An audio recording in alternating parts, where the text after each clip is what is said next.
When the audience is made up of individuals who get it, who understand that hate and bigotry have no place in our community, it's an especially difficult audience. You are a difficult audience. I knew that when I accepted Elliot's invitation to speak this afternoon that I'd be preaching to the choir. So what is it that I can say that you haven't already heard? What can I say to those of you all who get it? So I thought about this long and hard. So how about this? I think that one of the most productive things that we can do, those of us who get it, is to do one simple thing: be heroic. Now, hero is defined in the dictionary as someone of great strength and courage. A hero is a person admired for courage, nobility, or exploits. Webster's goes on to define a hero as a person admired for qualities or achievement and regarded as an ideal or model. Now, we all know of heroes.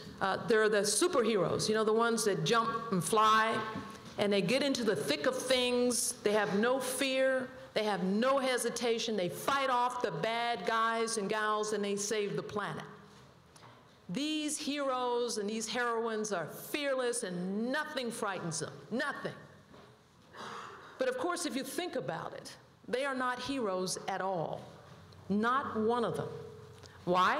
Because it doesn't take much courage to tackle something without fear or without any thought for your own safety. Sure, that's bravery, but it's stupid bravery. It's mindless bravery. What really takes courage is taking a stand when you are terrified, when you are scared to death about what might happen to you. Heroes can be girls, boys, men, women, who, when they are tremendously afraid, are still willing to go forward. Being heroic means standing up for what is right. It means speaking out when those around you are silent.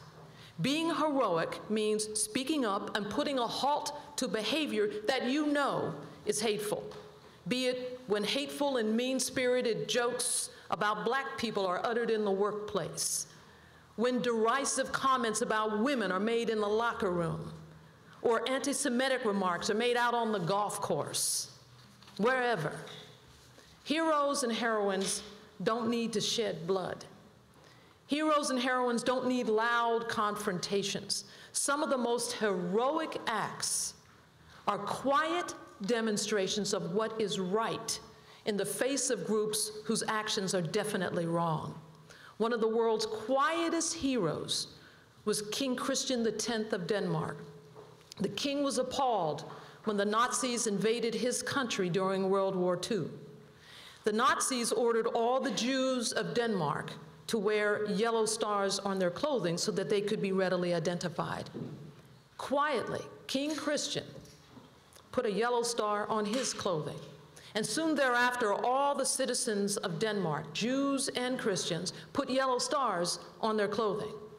And the result was that the Nazis, unable to distinguish the Jews from the general population, gave up in frustration. King Christian saved the lives of thousands of Jews. And what he did was without fanfare and without bluster.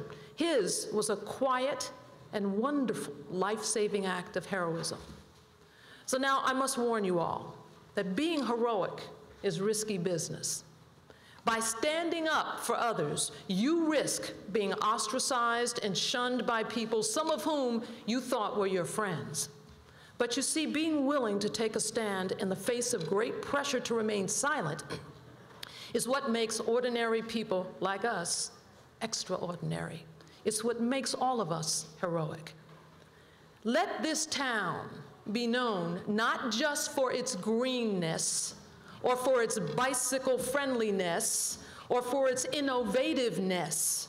Let this town not be known just for its greatness, but more importantly, for its goodness.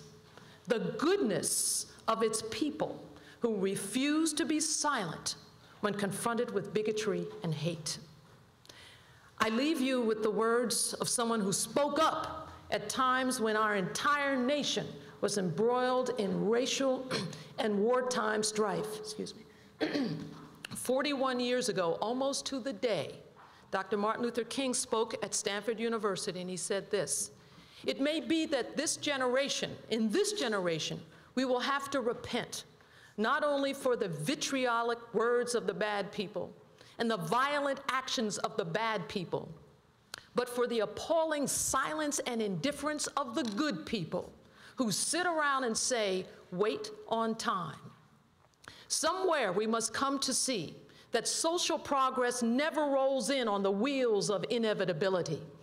It comes through the tireless efforts and the persistent work of dedicated individuals. And without that hard work, time itself becomes an ally of the primitive forces of social stagnation. So we must help time.